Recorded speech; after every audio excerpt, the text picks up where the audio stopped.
All right, we're looking at Chapter 20 today. Chapter 20 deals with organic chemistry. Now, while the name organic implies maybe living items, it's nowadays, modern definition is more of things that deal with carbon and all things that deal with carbon. So if carbon's in a given molecule, we are dealing with an organic compound nowadays. Now, there is a reason it's carbon. Carbon's quite versatile. What I mean by versatile, has a lot of things going for it that actually helps it to be as diverse in its function. Its electron configuration, electronegativity, and the covalent bonds actually all translate into something that really, really likes to make bonds. Now, what I mean by bonds, we'll find carbon having four single bonds, or maybe double bonds and single bonds, or pair of double bonds, or a triple bond even. A lot of versatility here, and it will bond with just about anything and make a nice stable covalent bond. Because of carbon's versatility and how those bonds are, it's going to actually create a tremendous amount of shapes. We're also going to get different shapes based on what these other things are, what we're connected to, because we can actually bond to things other than just hydrogen, make things other than just hydrocarbons. So we got a lot of versatility here. Opens the door to a lot of chemistry. It's why organic chemistry, or the study of carbon, becomes a year-long class at most universities. All right, so to actually help us out, we're going to revisit Lewis structures here just briefly, just to remind you of what they are. So they are showing us all of our lone electrons, and they are showing us all of our bonds and such. But if we were to do that for molecules of carbon and just hydrogen, this could get complex pretty fast. And it doesn't necessarily show us what the actual structure is. The structure, which is what they're trying to show below, is actually three-dimensional. It is coming out of the paper at us. It's definitely not 90-degree bond angles. All those bond angles between anything up there on those drawings on those structures is 109.5 degrees, or roughly. But we have to actually show a better way of drawing them. All right, so we're going to get away from Lewis structures almost right away and condense them. Now, condensing them is far more common early on into organic chemistry. And all we're ever really doing is taking all these CH bonds and getting rid of them, because that takes up a lot of space. And when we remove them, we're just going to say that particular carbon has three hydrogens. So we condense that one into just CH3. And then we do that for all of those on that expanded formula, and we get a much more condensed structure. Now, after that, what we start to see is a little bit more of what we call a skeletal structure. Skeletal structures never even bother to label the carbons as carbons, and never bother to label the hydrogens unless one is really important. So what they're showing there is almost just carbon-carbon bonds. Like if I were to focus on that location, I'd see, well, it's bonded to one thing. So those other three spots, they must be hydrogens, and they're just not drawn. Now, this is the default way of actually seeing most organic compounds. Matter of fact, most software programs that make these nice little structures like this, they won't even label those things carbons unless you explicitly tell it to put the label on there.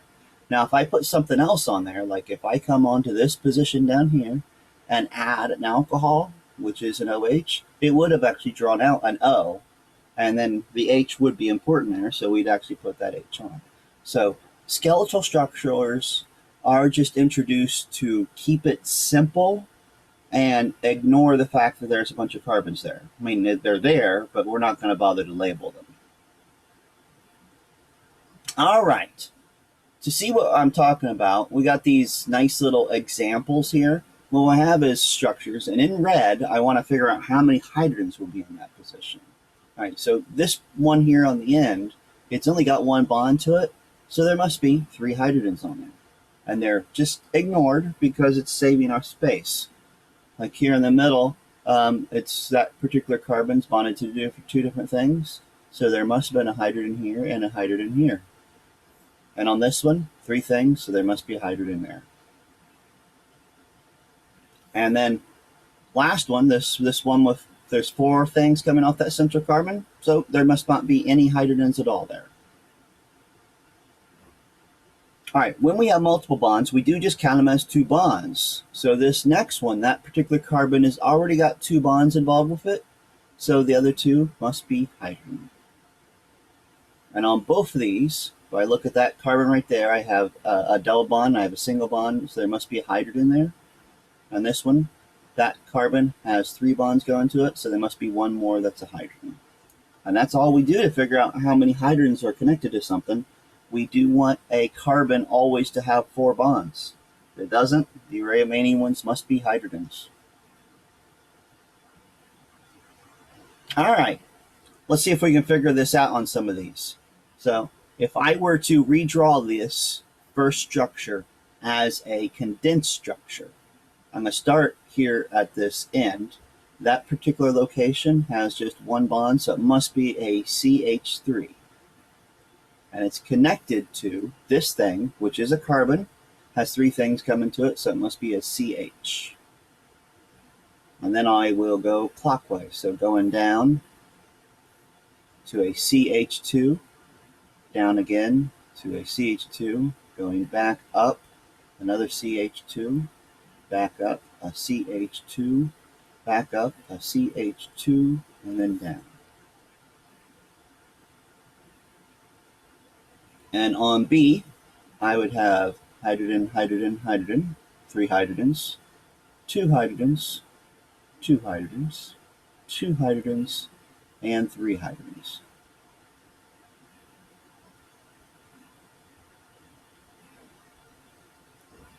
All right.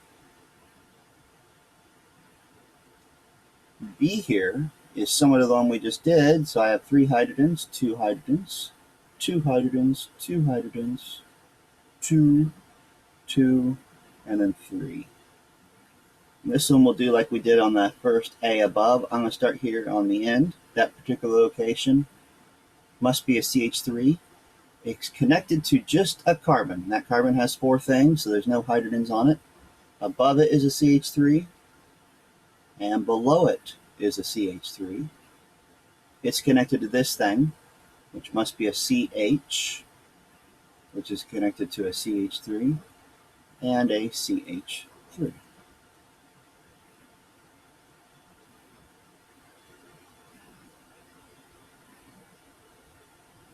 All right, what we have here, we're starting to see what they call a hetero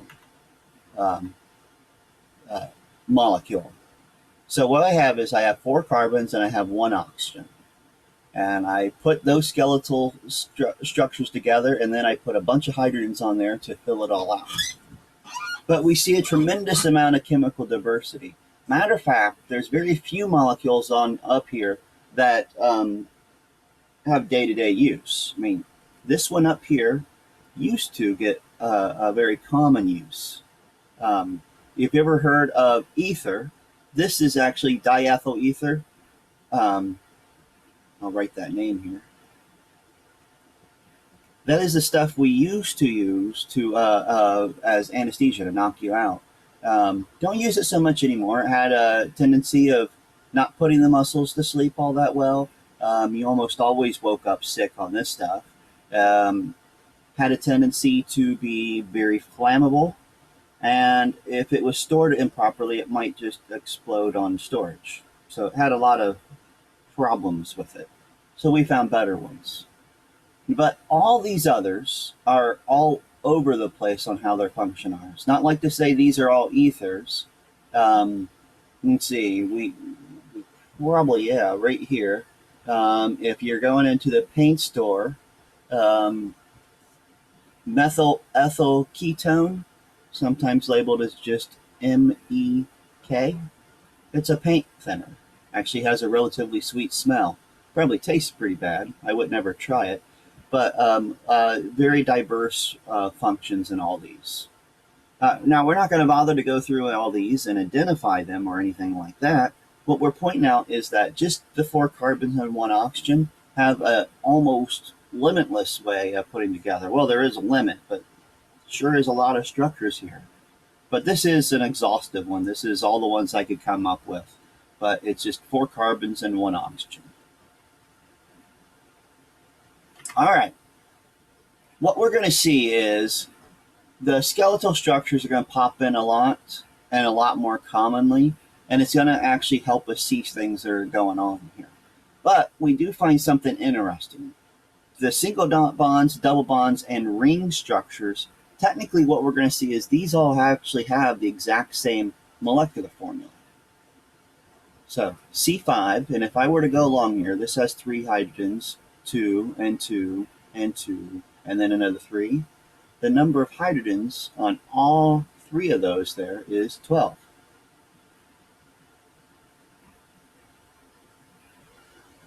And on our double ones, that's C5H10. We've removed 2 hydrogens to make that double bond, otherwise it would have been just like this thing. And rings are C5H10 as well.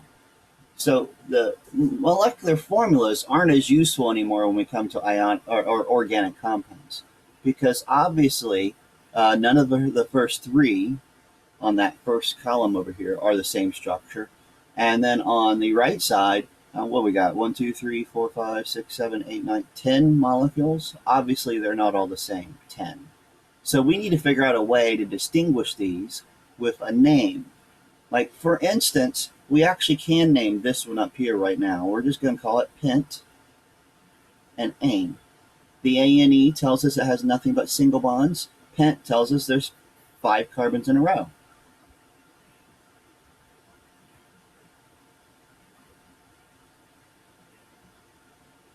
But the only other one on here that has a trivial name right now, see how this one got 5 in a ring? Cyclo, pent, ane. The cyclo means put in a ring, pent means 5, ane means it's nothing but carbons and hydrogens with single bonds. All right, but the rest we're going to learn how to name. We're just not ready to do that quite yet. All right. So how will we do something like this? Let's actually see if we can figure out how many different ways we could put 6 carbons together. Previous page had 5, but this is going to be 6. Fortunately, it's no multiple bonds and no rings. So this is just 6 carbons arranged in space. So I'm going to do kind of like skeletals, but I'm not going to draw the hydrogens. I'm just going to draw the carbons for right now. Can put just 6 straight line. And we will see that this just gets a simple name of hexane. All right, but that's the only one we can name right now. All right, another way I could do it, I'm going to take and put 5 in a row.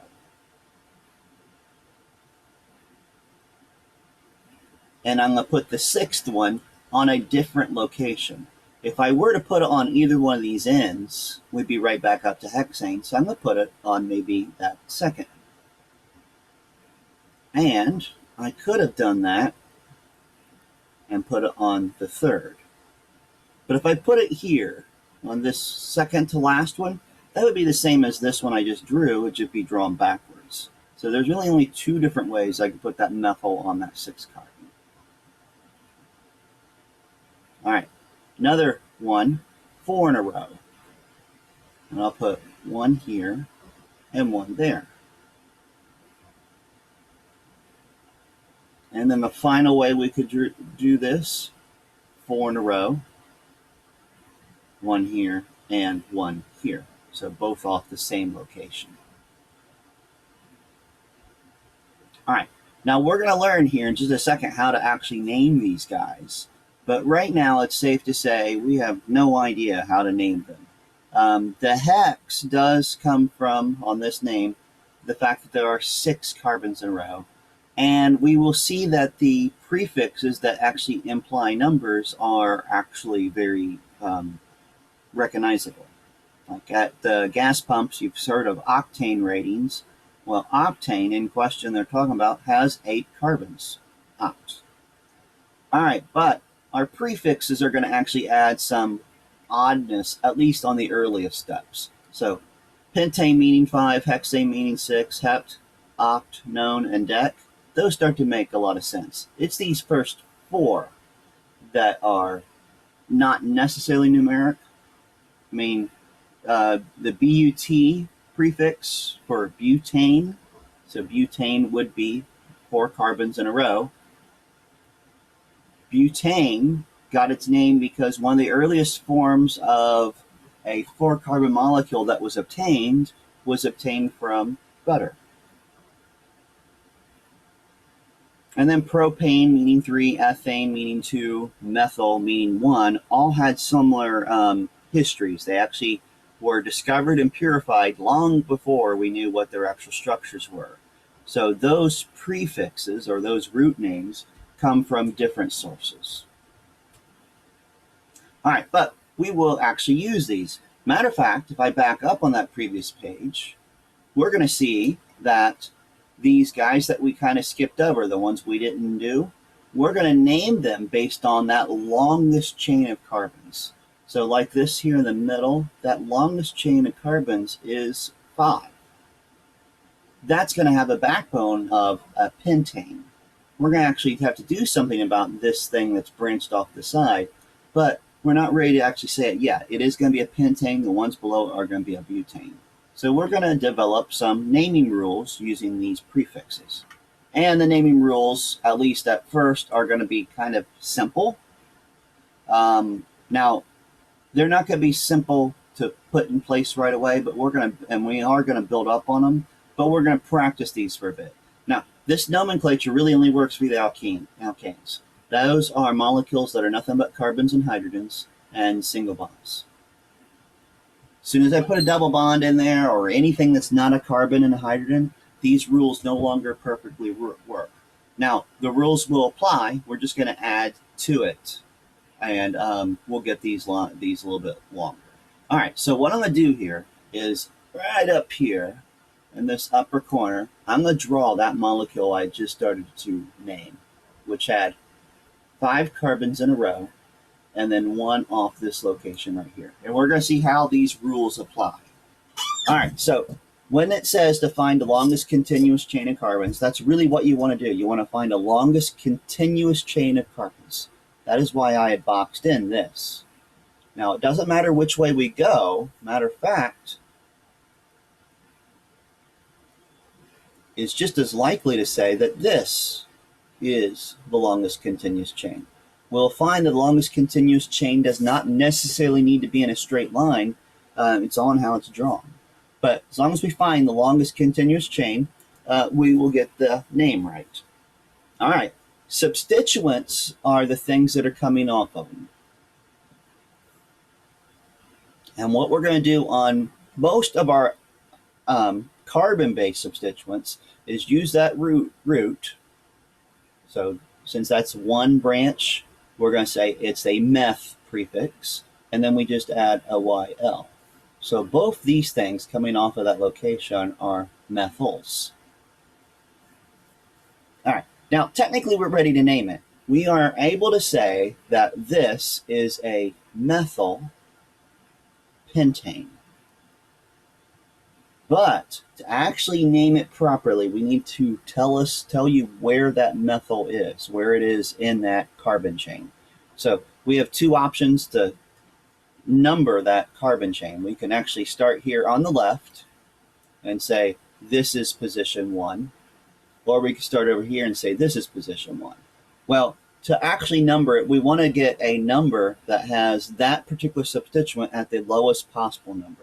And if I start over here, that would be at the 2 position. Had I started over here, it'd be 1, 2, 3, 4 position. 2 is smaller than 4, so this is a 2-methylpentane.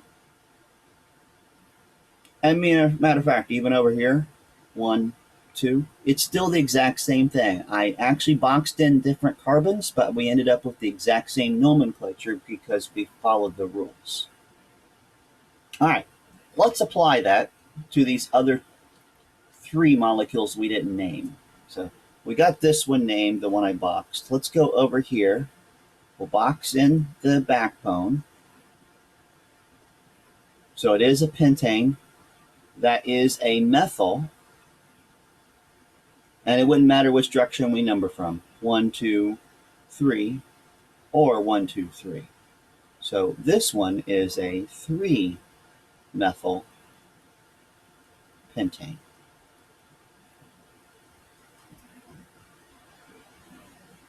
All right, down on the bottom here, I have 4 carbons and 2 substituents. Now, typically when there's 2 substituents, you just name the 2 alphabetically. Both these are methyls. We name them together. This has the backbone name of dimethyl, di meaning 2, and then butane for those 4 carbons in a row. Now we need a number and say where they both are.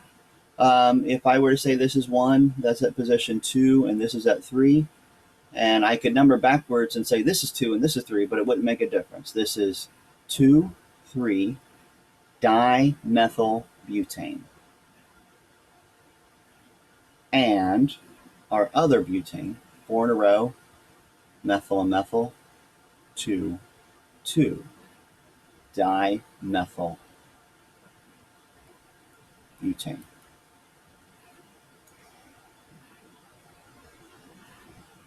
All right, that's basic alkane nomenclature. These nice little simple rules. Now the substituents can get more complex, so we'll sometimes need to alphabetize them, and that is alphabetized like you were taught in elementary school. So we're going to see that on some of our examples, because the substituents can be complex. They can be just these guys branched off. Like instead of saying butane is 4 in a row, if it's got off the end, it's a butyl, B-U-T-Y-L substituent. The YL means it's a branch off of the backbone. Now, don't typically see that very often. Typically, if you have a butyl group coming off there, the butyl group is probably part of the backbone instead of being a substituent. So the substituents are typically smaller chains.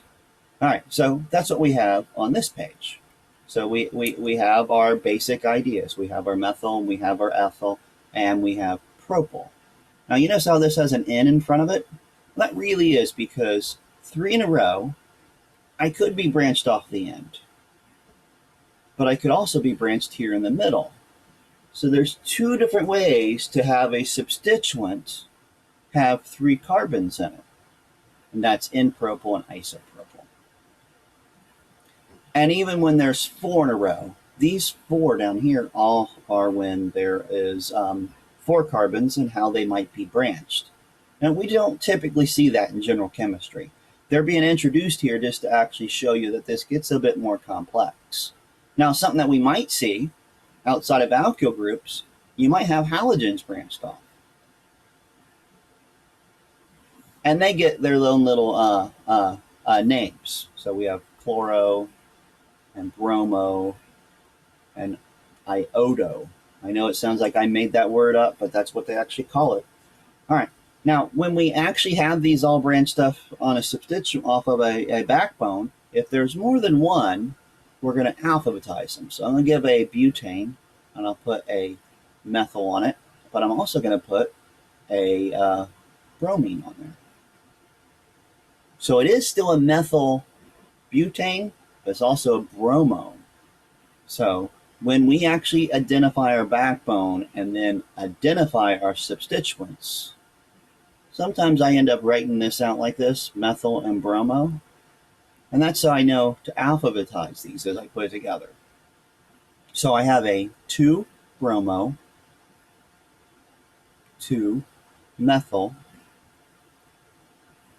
butane. Alphabetize our substituents and number them.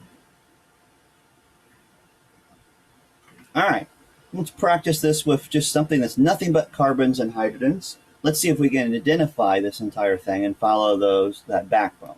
All right, so I have a backbone. Maybe I could go straight across here, get up here, and then straight down. That would work. All right, so these guys are all substituents. Fortunately, they're all the same thing. They're all methyls. So I could do 1, 2, 3, 4, 5, or I could do 1, 2, 3, 4, 5. Notice how no matter what, I'd have substituents at the 2 position and the 4 position. It seems like I wouldn't actually have to worry about which direction I number it from. Well, there is a tie. It turns out that calling this the 2 position is a little bit better because there's 2 substituents at it. On this one, there's only 1. So this is a better 2 position. So full name here, 2, 2, 4. There are 3 methyls, so it's a trimethyl. And then it's 5 in a row, pentane. 2,2,4 trimethyl pentane.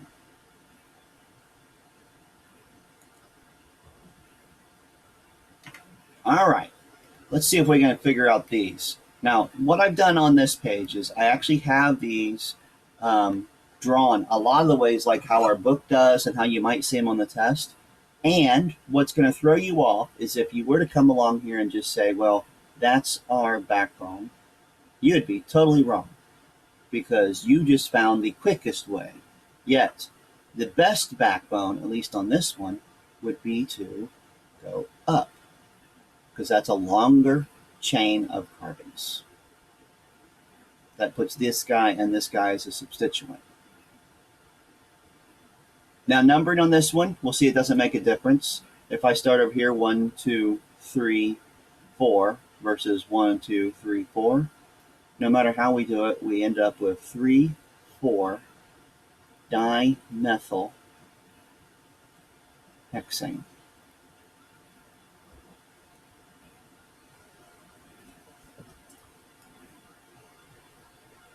All right, on the next one to the right, looks like kind of an upside down T, but let's not fall for that same problem I just did. We're going to know that we're going to come up here and make that be a longer chain.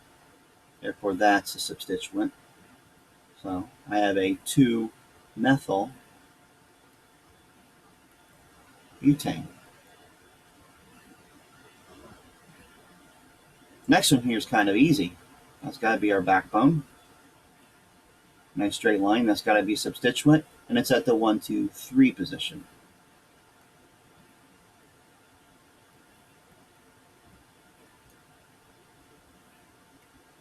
All right. Another easy one. Straight line. Substituent. 2-methyl butane. Wait a second. That's the same as this one. They don't look the same, but turns out they're just conformers. It's the molecules moved around some, kind of like maybe a dog or cat does. They actually will move around. They don't always look the same, but no matter what, the dog and cat have 4 legs, a tail, and a head. They're all put together in a very specific way. And that's why even on this one, even though I have it bent upwards, we can see it is the exact same thing as this. 1, 2, 3 methyl hexane. And then the last one on this page. Straight across is our backbone. 1, 2, 3, 2, 3 dimethyl pentane.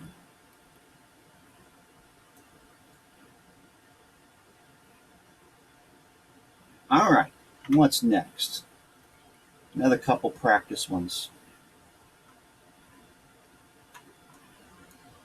All right, they are skeletals. That's sometimes used to throw us off, but we can actually make sense out of this. That's got to be a carbon-carbon backbone.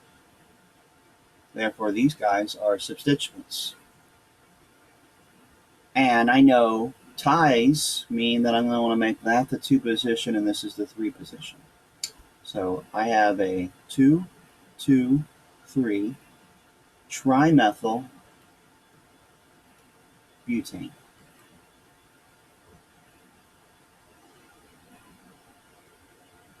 on B there, I don't even need to actually bother to box it in. Everything's part of the backbone. 1, 2, 3, 4, 5, 6, 7 carbons. That is just heptane. You'll sometimes see it with a lowercase n and italics in front. That lowercase n just means it's in a straight line. Either way would be perfectly acceptable. Okay, let's complex this up a bit and put them in circles. Now, turns out putting them in circles just adds a prefix of cyclo to it. Now, it does put some interesting bond strength in place. Like if you think about this, a carbon, like it is in that, wants to be AX4, wants to be tetrahedral in shape. Well, it can't be in cyclopropane because we're in a triangle. Well, that adds a tremendous amount of bond strength to it. Actually makes cyclopropane relatively unstable. Now, cyclobutane does the same type of thing. We've got bond angles of 90 degrees because it kind of is a square. It actually turns out it's not quite 90 degrees. If you think about a square piece of paper, if it can bend out of being flat, that does actually make those angles change ever so slightly. And that's what they're kind of showing in this drawing here. You notice this one seems like it's curving upward, those two corners. And that's what the actual molecule is doing to release some of the molecular strain. Yet, to name these, we just notice that there's 4 carbons in a row or 3 carbons in a row and use the propane or butane group, and then we just put the cyclo in front of it. Same happens with cyclopentane and cyclohexane. It's just 5 carbons in a ring or 6 carbons in a ring. All right, those can be backbones. So let's see if we can actually arrange 4 carbons with a ring, and then we're going to see how we can actually name them. All right, 4 carbons in a ring. The easiest way is 4 carbons in a ring. And then we just call this cyclobutane. All right, but if it's 4 carbons and we want 1 ring, maybe we have a 3-membered ring with a methyl coming off of it.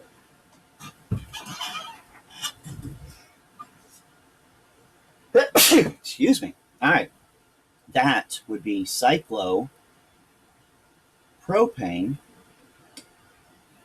and then I gotta say that there's methyl on it, so a methyl cyclopropane. Now, you might want to actually say that we need to have a number on that, like a 1-methyl-cyclopropane. Turns out when we have a ring, we never number it if there's only one thing coming off of it. So any ring, no matter what, got cyclohexane here. If I have a chlorine off of it, I do just call this chloro cyclohexane.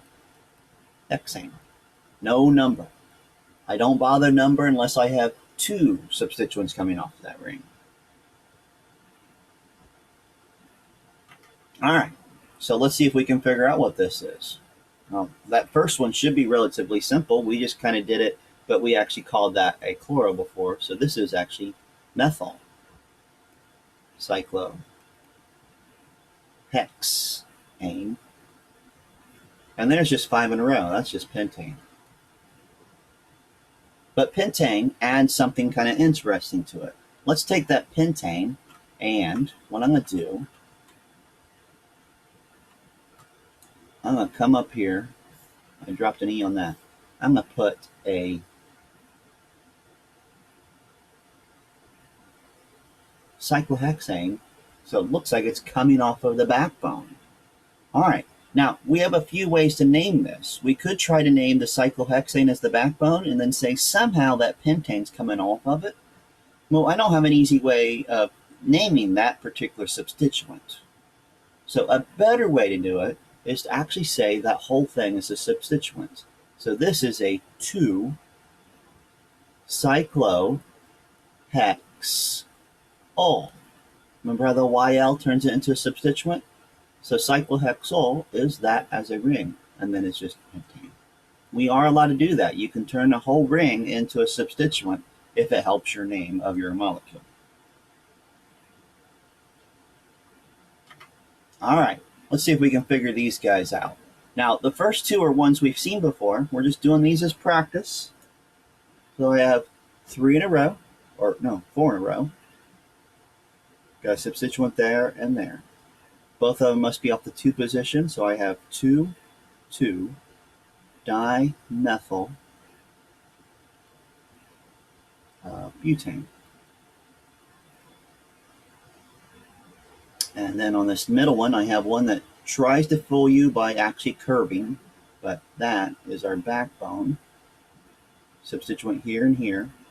So we have a 3, 4 dimethyl hexane. All right, got our first ring that has 2 substituents. We will need to number these. So let's figure out what's coming off of our ring. We have that substituent, we have that substituent. We have a methyl, and we have an ethyl. All right. Safe to say one of these is at position 1, the other one's at position 2, but which one do we say is at position 1? Well, since it won't make a difference, it's either 1 methyl and 2 ethyl or 1 ethyl and 2 methyl, we do have a rule that says that when we have just 2 substituents coming off of a ring, the one that comes alphabetically first is the first location. So that's 1. Therefore, this is actually at 2. So that particular thing, we have a 1 ethyl, 2 methyl, cyclopentane.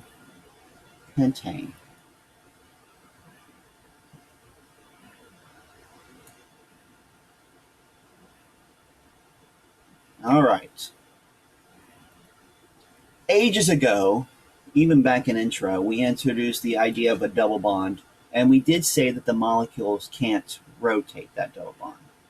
So what we actually have to introduce now is how we're going to go about naming those. Turns out when those 2 groups were on the same side going up together, we end up using the prefix cis. When they're opposite, we end up using the word trans. Cis means same, trans means opposite.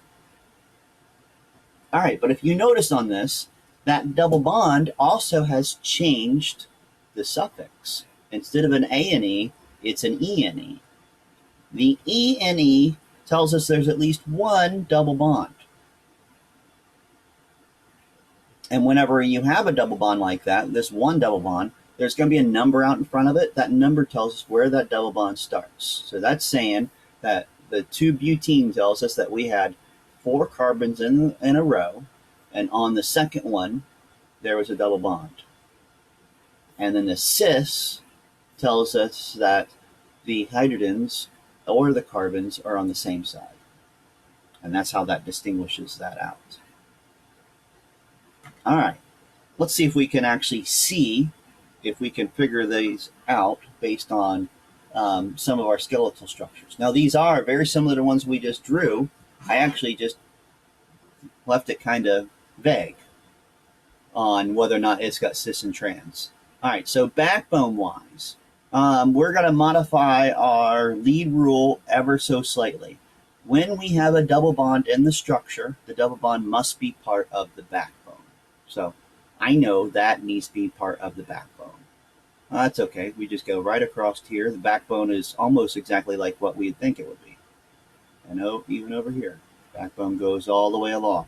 Where this gets to be really weird, if I were to come up here and do a 5th molecule or a 3rd molecule, I'm going to do CH2. This is just going to be a carbon. And off this middle one, I'm going to double bond to a CH2. Now, if we actually were doing the longest continuous chain like we did in the past, we'd say 5. We'd go totally straight across. We'd be wrong in this case. Since there is a double bond here, we're going to say the backbone needs to incorporate that double bond. So this becomes a substituent, just like this guy, and this guy. All right, so that changes the first rule ever so slightly. We're going to say our backbone must contain that double bond. Now we're also going to change our numbering. Turns out when we number, when we have a double bond in there, we want the double bond to start with the lowest possible carbon number. So this one That's got to be the 1 position right there because that's where the double bond is. 1, 2, that's at the 3rd position.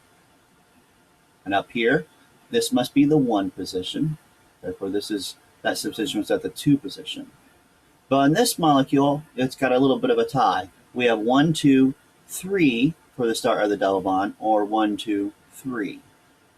We're going to call this one 3 because those 2 substituents actually kind of act like a tiebreaker. They're all on that one side, so that's a good indication to say 1 is over there. All right, so naming our first one here, we have a 3-methyl 1-pent-ene. Straight up above, the one I added to our page, 2-ethyl 1-butene. And then this last one over here, we have 2,3-dimethyl 3-hexene. Now, I'm going to point something out that your book does and doesn't bother to explain why they did it.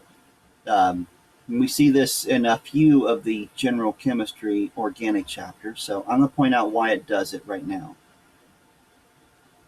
You will sometimes see that drawn and given this name. What they've done is they're showing that you're allowed to put the number before the prefix it applies to. Now, we typically don't see that unless there's more than one functional group or change or heteroatom in that backbone. But we do see it even on this. So both those are acceptable. You can have the 1 out in front of the root or right after the root and right before the suffix that tells you what's going on.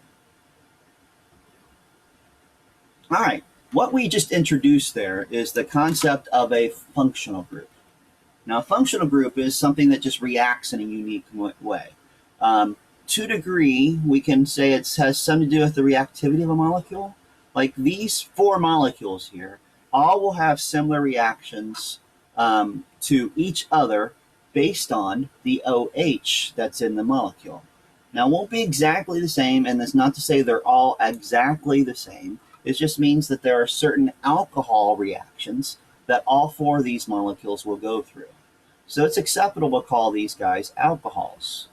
Now, the bottom one, cholesterol and serine, which is this one over here, have other different heteroatoms in there that actually add to the complexity of it. So they're not going to all behave exactly the same, but at least on alcohol type reactions, they have a similar behavior. So we group in organic chemistry functional groups based on how they react.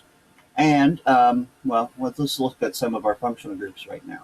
We've looked at alkanes, which aren't on this table, but alkanes have just carbons and hydrogens, all single bonds, and they have a prefix or suffix name of ane.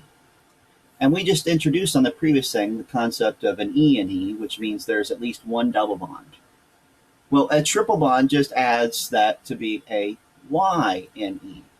So ane means single bonds, ene means double bonds, and yne, ine, means at least one triple bond. Now, all the rest, with the exception of alcohol, we're going to learn how to name those. We're just going to need to identify these rest. So what that means is I'm going to have chemical structures like these things, and I'll have certain functional groups circled, like maybe that. And I'm just going to ask you what that functional group is. And you're going to need to know this chart enough to say, well, that thing that I just circled was a carboxylic acid. Now, we're not doing any chemistry here in the actual idea of reaction, so we're not going to see how these react differently from one another. That is the subject matter of organic chem, something that some of you get to look forward to. All right, I skipped a page. We're going to actually come up with 5 carbons with 1 triple bond and no rings. We're going to learn how to name these now. So 5 carbons, I can put 5 in a row. And then that triple bond, maybe I could put it right there. Or I could do 5 in a row, put that triple bond right there. Now, if you notice, it won't make much difference if I put the triple bond at that location or this location. That's just a mirror of those first two. All right, how about 4 in a row? I'll put the triple bond here. And where could I put that fifth atom? Well, if I put it here off the end, off this left end, that turns it into this. I can't put it on this location because that carbon already has 4 bonds. Now, if I put it off the end, it goes back up to here. So the only place I could put it is right there. And it turns out, even though we have 5 carbons, once I've added the triple bond, that's the only three ways we can put this thing together. All right, naming wise, 5 in a row does mean pent. The triple bond means a Y in E. And then we need a number where that triple bond starts. That is just 1 pentyne. This one just moves where that starts. This is a 2 pentyne. Ooh. I added an L for no good reason. All right, next one down here, I have a butene. That must be the 1 position, so that methyl is in the 3rd position. 3-methyl butene.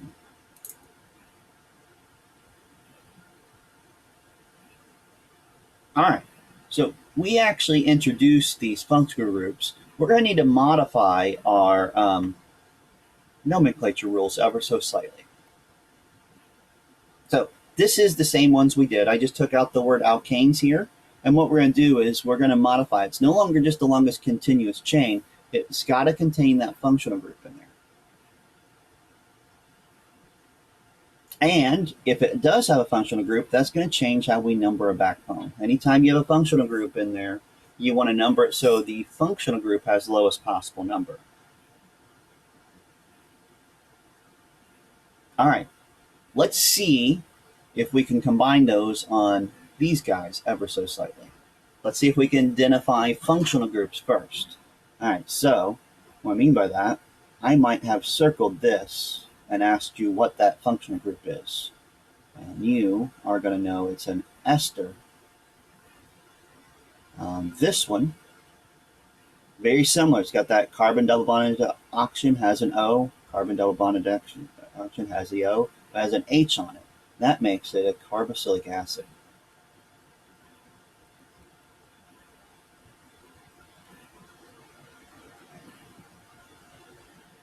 Now on this next one, that just is the functional group that makes this an alcohol.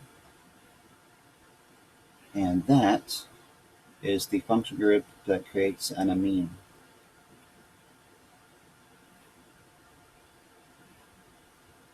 On this one, I'm just circling that carbon double bonded to oxygen. So it's part of this, which is also part of that. But this particular carbon double bonded to oxygen is connected by just carbons on either side. So that is a ketone. And the last functional group is that double bond right there. Tells you have an alkene. Now, we're not going to try to name any of these things. Never would try that. Matter of fact, I wouldn't even really try to number these because we have competing rules. Certain functional groups take priority over other functional groups. It's something that adds some complexity to organic chemists and how they go about naming. All right, so what I'm building up to is, even though I have this as 2 rules, when you get to organic chem, you're going to see that those rules grow substantially, even by September of next year for many of you. All right, so let's figure out if we can name something like this. All right, we're following the same rules that we have. We have our carbon-carbon double bond, so that must be part of the backbone. Therefore, this backbone must look something like this. This is a substituent. All right, where do we start numbering this from? Well, the double bond sets the priority, so that must be the 1 position. So we have a 1-chloro, 1-propene. Now something interesting, propene could only ever be 1-propene, because if I had actually put this double bond down here, this would be the number 1 position. So that 1 is not actually there. This should be called 1-chloropropene.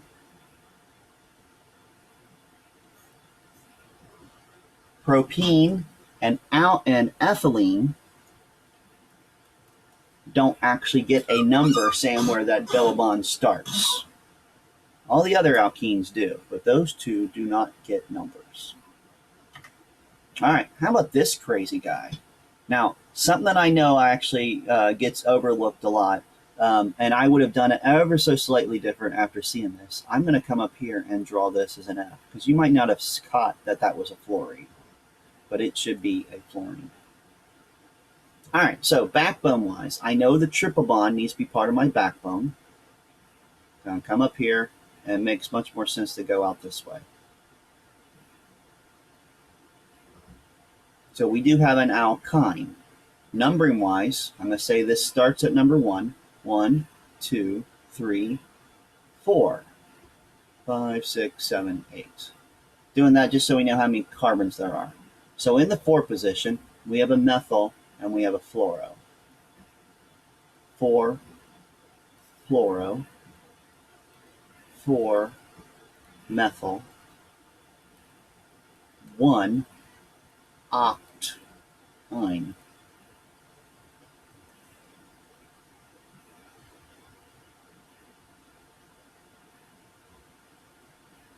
All right, how about this guy? It's an alcohol. We're going to learn how to name these too. All right, so our backbone is this right here. The alcohol is a functional group, so it's going to call our numbering, put that at the 2 position. To make it an alcohol, we actually name it just like we would normally. This is butane. We're going to drop the E on the butane and put an OL on the end. So this is 2-bute and all.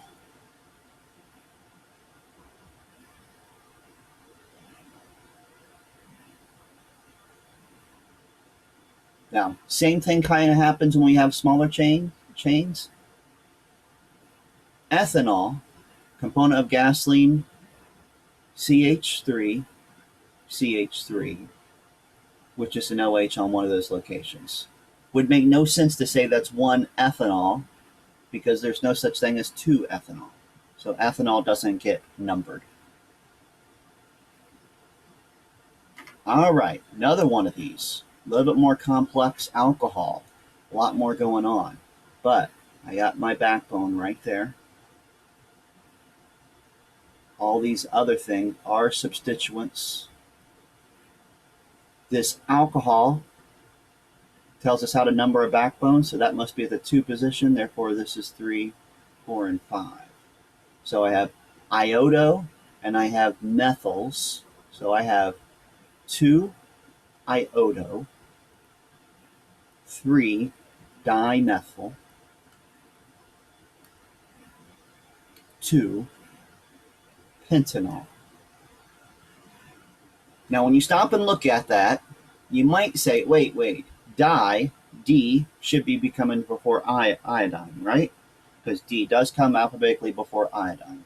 Well, turns out we don't actually alphabetize by those dis and tris prefixes. We alphabetize because this is a methyl and this is an iodo. The fact that there's 2 doesn't change that it's still a methyl. So we alphabetize by what it is, not by those little numerical prefixes. All right, another one of these, getting much more complex, but it is still an alcohol, so I know that that must be part of my backbone. Get to this location, I could go up for 2 carbons, or I could go over for 3. So substituent and substituent and substituent. Numbering wise, I put the alcohol at the lowest possible number. Therefore, this is 3, 4, 5, 6. I have a chloro, and an ethyl group. So 3 chloro, 3 ethyl, 4, 5, 6 hex. Oh, I forgot my number. 2 hex and all. All right. Practice the dickens out of this nomenclature and you should be in great shape.